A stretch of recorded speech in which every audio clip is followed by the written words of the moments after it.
Hi பிளேடிஸ், welcome back to my channel. இன்றைக்கி என்ன வீடியோன்னு பார்த்தீங்கன்னா, ரொம்ப நாளாக அவளாக எதிர்பார்த்துட்டு இருந்த லவ் ஸ்டோரி பார்ட் 4 தான் இன்றைக்கி நம்ம போட போகிறோம்.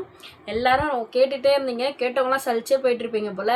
இப்போ தான் எனக்கும் டைம் கிடச்சிது, உங்களுக்கும் பார்க்கறதுக்கு டைம் கிடச்சா கண்டிப்பாக இந்த வீடியோ ஸ்கிப் பண்ணாமல் பாருங்கள். அப்போ தான் எங்கள் லவ் ஸ்டோரி வந்து உங்களுக்கு புரியும். இந்த வீடியோவோட நான் லவ் ஸ்டோரி எண்ட் ஆகிக்கிறேன். நெக்ஸ்ட் வீடியோ வந்து மேரேஜ் ஸ்டோரி சொல்கிறேன். ஸோ இந்த ஸ்டோரி நீங்கள் வந்து முழுசாக பார்த்தா புரியும். அதாவது ஃபஸ்ட்டு, செகண்டு, தேர்டு பார்த்தவங்களுக்கு இது ஃபோர்த்து பார்த்தா புரியும் அந்த லவ் ஸ்டோரி எண்டு எப்படின்றது. ஸோ எல்லாருமே ஸ்கிப் பண்ணாமல் பாருங்கள், எல்லோரும் ஸ்கிப் பண்ணி பார்க்காதீங்க, அப்போ தான் புரியும். சரி, இப்போ நம்ம வீடியோக்குள்ளே போயிடலாமா? வாங்க வீடியோக்குள்ளே போயிடலாம். ஸோ ஓகே, நம்ம வீடியோக்குள்ளே வந்தாச்சு. இப்போ போன வீடியோவில் நம்ம எதில் முடிச்சிருப்போம் பார்த்தீங்கன்னா, என்னோடய பர்த்டே 12 o'clock என்ன ஆச்சு அப்படின்றது தான் இந்த வீடியோவில் நீங்கள் பார்க்க போகிறீங்க. சொன்ன மாதிரி என்னுடைய பர்த்டே பிறக்கிற டைம், ஐ மீன் 27 வந்து 12 AM என் கைக்கு கிஃப்டாக ஃபோன் கொடுத்தாங்க. அந்த டே எப்படி போச்சு அப்படின்றதெல்லாம் போன வீடியோவில் நான் சொல்லிகிட்ருப்பேன். இப்போ நெக்ஸ்ட் என்னென்னா, அன்றைக்கி நைட் 12 o'clock ஒரு 8:30 போல் கேக்லாம் வெட்டியாச்சு. எல்லோரும் எங்கள் வீட்டுக்கு எங்கள் அத்தை எல்லோரும் வந்திருந்தாங்க. எல்லோரும் சாப்பிட்டாங்க. சாப்பிட்டுட்டு எல்லாம் அவங்க வீட்டுக்கு கிளம்பியாச்சு. கிளம்பிட்ட பிறகு தான் எனக்கே ட்விஸ்ட் இருக்குன்றது எனக்கு தெரியும். எங்கள் அண்ணன் என்கிட்ட ஃபோன் கேட்டான், கொடுத்துட்டேன். இப்போ கேட்கும்போது நம்ம கொடுக்காத இருந்தாலும் மாட்டிப்போம். அதால் சரின்னு சொல்லிட்டு இந்தா அப்படின்னு சொல்லிட்டு கொடுத்துட்டேன். முட்டால் நான் என்ன பண்ண தெரியுமா, நான் பண்ண மெசேஜை ஒன்று கூட டெலிட் பண்ணாமல் அப்படியே கொடுத்துட்டேன். அப்புறம் எங்கள் அண்ணன் எல்லாத்தையுமே பார்த்துட்டான், பொறுத்துட்டே இருந்தான். எப்போ 12 மணி ஆகும்னு பொறுத்துக்கிட்டே இருந்தான். அதுக்கப்புறம் என்கிட்ட ஃபோனே கொடுக்கல. எங்கள் அம்மா செல்லை தான் ஒருத்தர் நான் முன்னாடிலாம் மெசேஜ் பண்ணிகிட்டு இருந்தேன்ல, ஸோ அந்த செல்லையை நான் மெசேஜ் பண்ணிட்டேன். அந்த செல்லுக்கு எந்த மெசேஜும் பண்ணாதே, இந்த மாதிரி விஷால்கிட்ட கொடுத்துட்டேன் அப்படின்னு சொல்லிட்டு சரின்னு சொல்லிட்டு நாங்களுமே அப்படியே போயிட்டு இருந்தது. 12 ஆயிடுச்சு.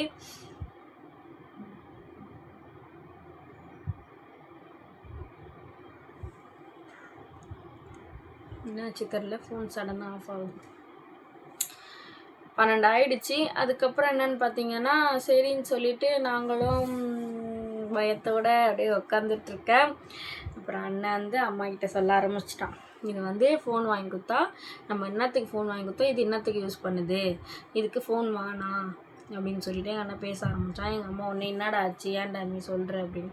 இல்லைம்மா அது சரியில்லை, நம்ம வந்து இது திருந்தோம் அப்படின்னு சொல்லிட்டு நம்ம ஃபோன் வாங்கி கொடுத்தா இது திருந்துற மாதிரி தெரில, இதுக்கு எதுக்கு ஃபோனு, வேணாம், நீ உன் ஃபோன் உன்னோட சிம்மை எடுத்து நீ இந்த ஃபோனில் போட்டு நீ யூஸ் பண்ணுமா, அதுக்கு ஃபோன் வேணாம் அப்படின்னு சொல்லிட்டு எங்கள் அண்ணன் பிடிங்கி வச்சுட்டான். என்னோடய சிம்மெல்லாம் எடுத்து உடச்சி போட்டுட்டான்.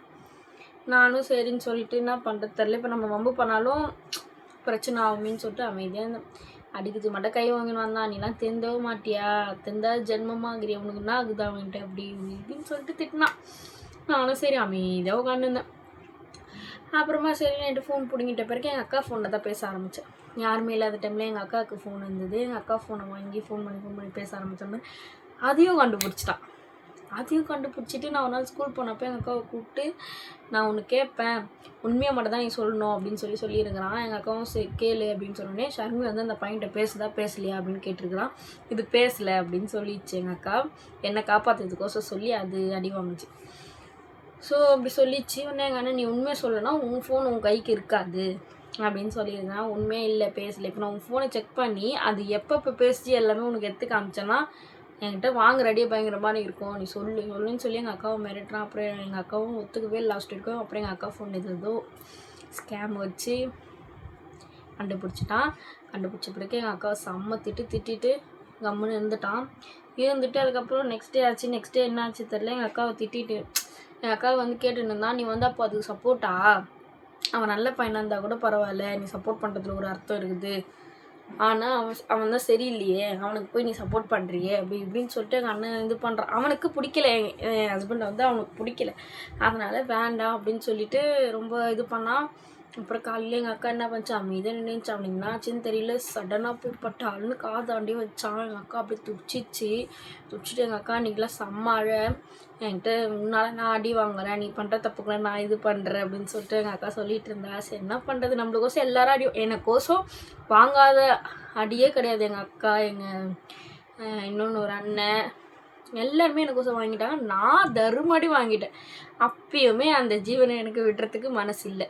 சரின்னு சொல்லிவிட்டு அப்படி இப்படின்னு எப்போதும் போல் யார் சரினா கிடச்சா ஃபோன் பண்ணி பேசுது.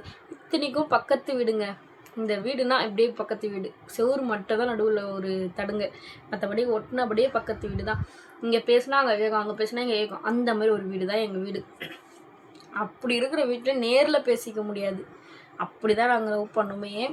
அப்புறம் கடைசியாக என்ன ஆச்சுன்னு பார்த்தீங்கன்னா, எங்கள் அம்மா வந்து சொந்த வீட்டுக்கே நம்ம போயிடலாம், எதுக்கு இங்கே இருந்துக்கிட்டு, இடம் வேறு பத்தல, இப்போ பசங்க பெருசாக அப்படின்னு சொல்லிட்டு எங்கள் அம்மா ஹவுஸ் ரெண்ட்டுக்கிட்ட போயிட்டு 3 மாதத்தில் நான் வீடு காலி பண்ணிடுறேன். எப்போ செப்டம்பர் 30 எப்போ போய் சொல்லிட்டு வந்துட்டாங்க.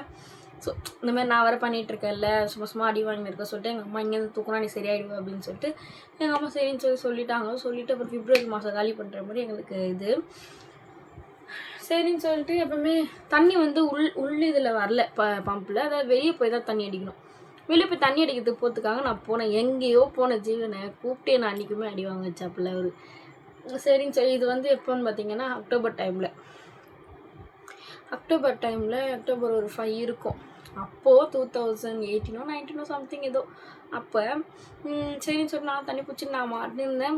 இவர் வந்து அவங்க அத்தை வீடு எல்லாம் இவங்களோட ரிலேட்டிவ்ஸ் எல்லாருமே அப்படியே பக்கம் தான் இருப்பாங்க வீடு. அதெல்லாம் எதுவும் பிரச்சனைலாம் இல்லை. அங்கே இருந்தார் போல், எனக்கு தெரியாது. நான் தண்ணி தூக்கிட்டு போகும்போது குரல் குத்தாரு, ஓய் அப்படின்ட்டு. நான் திரும்பி பார்த்தேன், என்னடா இதுன்ட்டு பார்த்தா இவர், இங்கே பா ஒரே நிமிஷம் விட்டு ஒன்று பேசணும் அப்படின்னு சொன்னார். என்னால் போகலாமா வேணாவா, எங்கள் அம்மா வெளியே தண்ணி வச்சிட்ருக்காங்க, எங்கள் அக்கா வழியில் தூக்கிட்டு வந்து என்கிட்ட கொடுக்குறா, நான் உள்ளே ஊற்றுறேன், அதான் ஆள் மாற்றி சரி போகலாமா வேணாமா அப்படின்னு சொல்லிட்டு யோசிச்சுட்டு சரி போயிட்டு என்ன தான் கேட்டுருவோம் அப்படின்னு சொல்லிட்டு அந்த தண்ணி குடத்தை எடுத்துகிட்டு போய் ஊற்றிட்டு அந்த குடத்தை வெளியே வச்சுட்டு போனால் மாட்டிப்போன்னு சொல்லிட்டு அந்த குடத்தோட உள்ளே போயிட்டேன். உள்ளே போனால் அப்புறம் வந்து அவர் பர்த்டே, இன்னும் 5 days பர்த்டே, அதுக்காக அவர் சொல்லிட்டு இருந்தார் எங்கன்னா போகலாமா கொல்லாமா என்ன கேட்டுட்டு இருந்தார். நான் அதெல்லாம் வேண்டாம், சரிப்பட்டு வராது அப்படின்னு சொல்லிட்டு அவர்கிட்ட பேசிட்டு வெளியே வரலான்னு சொல்லிட்டு வெளியே ஒரு ஸ்டெப்பு தான் இப்படி எடுத்துக்கிறேன். எங்கள் அம்மா குரல் கொடுக்குறாங்க, சம்மி படப்படன்னு அடிக்குது. எனக்கு என்ன பண்ணுறது, இப்போ வெளியே போகிறதா உள்ளே இருக்குதா அப்படின்ட்டு அப்படியே நின்றுட்டு சடனாகவே அரைக்குமே என் ஹஸ்பண்டுக்குமே மூஞ்சி அப்படியே ஒரு மாதிரி ஆயிடுச்சு. இப்போ அங்கே வந்து யாருனா இருந்து என்னை கூப்பிட்டு பேசியிருந்தா அது வேறு, யாருமே வேறு வீட்டில் இல்லையா, அவர் ஒன்று தான் இருந்தார். உண்மையாகவே இது ஒரே ஒரு வார்த்தை தான் அவர் கேட்டார், பர்த்டேக்கு எங்கன்னா வெளியே போகலாமா வரியா அப்படின்னு சொல்லிட்டு மட்டும் தான் கேட்டார், மற்றபடி எதுவுமே கேட்கல. அதுவே மாட்டிக்கினேன். எங்கள் அம்மா உள்ளே வந்து பார்த்துட்டு என்னப்பா இதெல்லாம் அப்படின்னு கேட்டாங்க. இல்லைம்மா ஒன்றே இல்லை, பிறந்தநாள் வந்து அதான் கேட்டம்மா அப்படின்னு சொல்லிட்டு சொன்னார். முன்னே எங்கள் அம்மா இந்த மாதிரிலாம் பேசுகிறவளை வச்சுக்காதீங்கப்பா அப்படின்னு சொல்லிட்டு என்னை திட்டி கூப்பிட்டு வந்துட்டு எங்கள் அம்மா தண்ணியே பிடிக்கல, அப்படியே குடத்தெல்லாம் திரும்பி வீட்டில் வச்சுட்டு எங்கள் அம்மா உட்காந்து ஒவ்வொன்று அழுவ ஆரம்பிச்சிட்டாங்க. ஏன் சார்மே இப்படி பண்ணுற, உனக்கு என்ன தான் பிரச்சனை அப்படின்னா தான் இருக்குது அவன்கிட்ட, உனக்கு எதனால் இப்படி பண்ணிகிட்ருக்க, இவ்வளோ அடி வாங்கி கூட உனக்கு திருந்தணும்னு தோணலையா அப்படி இப்படின்னு சொல்லிட்டு எங்கள் அம்மா நிறைய அட்வைஸ் பண்ணாங்க. கேட்கல. அப்போது என்ன பண்ணேன், எங்கள் அம்மா என்கிட்ட லாஸ்ட்டாக கேட்டாங்க அன்றைக்கே அழுதுகிட்டு, உனக்கு அவன் தான் வேணுமா அப்படின்னு என்ன கேட்டாங்க. இதுதான் சாக்குன்னு சொல்லிட்டு நாமளும் ஆமாம் அப்படின்னு சொல்லிட்ட பிறகு அம்மா என்னன்னாங்க, சரி ஓகே உனக்கு வேணும்னா இப்போதைக்கு நீ அவன்கிட்ட பேசக்கூடாது, பார்க்கக்கூடாது, எதுவுமே உங்கள் 2 பேருக்குள்ளே எதுவுமே இருக்கக்கூடாது. உங்களுக்குன்னு வயசு வரும்போது நீங்கள் 2 பேரும் உண்மையாக லவ் பண்ணிகிட்டு இருந்தீங்கன்னா அப்போ நான் எல்லார்கிட்டையும் போராடி உங்களுக்கு நான் கல்யாணம் பண்ணி வைக்கிறேன். இப்போ நீ ஆனால் பேசவும் கூடாது, பார்க்கவும் கூடாது, அவனை பற்றி ஒன்று கூட உனக்கு எதுவுமே இது பண்ணக்கூடாது அப்படின்னு சொல்லிட்டாங்க. நானும் சரி நல்லதாக இது நம்ம உண்மையாக தான் இருப்போம் அப்படின்னு சொல்லிட்டு நம்பிக்கையில் சரிம்மா அப்படின்னு சொல்லிட்டேன். பட் எங்கள் அம்மா கொடுத்த வாக்கை நான் வந்து மீறினேன்னா பேசினேன்னா ஒரு 2 நாள் பேசாமல் இருந்தவர்கிட்ட 3ஆவது நாள் என்னால் இருக்க முடியல. சொல்லிவிட்டு இந்த மாதிரி வீடு வேறு காலி பண்ண போகிறதெல்லாம் அவர்கிட்ட சொல்லணுமேன்னு சொல்லி பதன்னு சொல்லிவிட்டு நெக்ஸ்ட்டு இந்த 3 months அப்படியே போயிடுச்சு. சும்மா நார்மலாக எங்கேயாவது பார்த்தா பேசுறது, ஃபோனில் எப்போயாவது மெசேஜ் பண்ணுறது அப்படியே போயிட்டே இருந்துச்சு. லாஸ்ட்டாக வீடு காலி பண்ணுற ஸ்டேஜ் வந்துட்டோம். வீடு காலி பண்ணிவிட்டு இப்போ திருவேற்காடு, ஐ மீன் பக்கம்லாம் கிடையாது, திருவேற்காடுக்கு ஒரு 1 hour ட்ராவல் தெரியும் எல்லாருக்குமே. ஸோ அவ்வளோ தூரம் நம்ம போகிறோம். எனக்கு வந்து ரொம்ப மனக்கவலையாகிடுச்சு, ஒரு மாதிரி டிப்ரெஷனுக்கு ஆள் ஆகிட்டேன் நான் அந்த டைமில். Feb 9 தான் நாங்கள் வீடு காலி பண்ண போகிறோம். ஏன்னா Feb 9 எப்படி நான் கரெக்டாக சொல்கிறேன்னா அம்மாவோட பர்த்டே அன்றைக்கி தான் நாங்கள் சாமான் எடுத்தோம். ஸோ அதனால ஞாபகமாக சொல்கிறேன். Feb வந்துச்சு. எனக்கு Feb வந்து ஆரம்பித்தோடனே எனக்கு செம்ம கஷ்டமாயிடுச்சு. அவர்கிட்ட ரொம்ப, அதாவது அவ்வளோ நாள் அங்கே பக்கத்தில் இருந்தேன், அப்போல்லாம் எனக்கு அவர்கிட்ட பேசணும், அவர்கிட்ட இது பண்ண அப்படிலாம் எனக்கு தோணுனதே கிடையாது. அவனை பார்த்தா போதும் அப்படி தான் இருந்தது. எனக்கு வீடு காலி பண்ண டைமில் ரொம்ப எனக்கு ஃபீல் ஆயிடுச்சு. நான் அடிக்கடி கூப்பிட்டு பேசுவேன், நான் போயிட்டேன்னா என்ன மறந்துடுவியா அப்படிலாம் கேட்டுட்ருப்பேன். அவரில் நீ எவ்வளோ தூரம் போனாலும் நான் உன்னை மறக்க மாட்டேன் சன்மி அப்படின்ட்டு அவர் சொல்லுவார். அப்படி பேசிட்டு எப்படியோ போயிடுச்சு. கடைசியாக இப்போ 9 வந்துச்சு. ஹஸ்பண்ட் வந்து நான் படிக்கிறேன், ஒரு வேலைக்கு போயிட்டார். 10th முடிச்சுட்டு அவங்க வீட்டு சூழ்நிலையால் ஒரு வேலைக்கு போயிட்டார். ஸோ ஒர்க் போயிட்டார். Feb 9 ஆகிடுச்சி.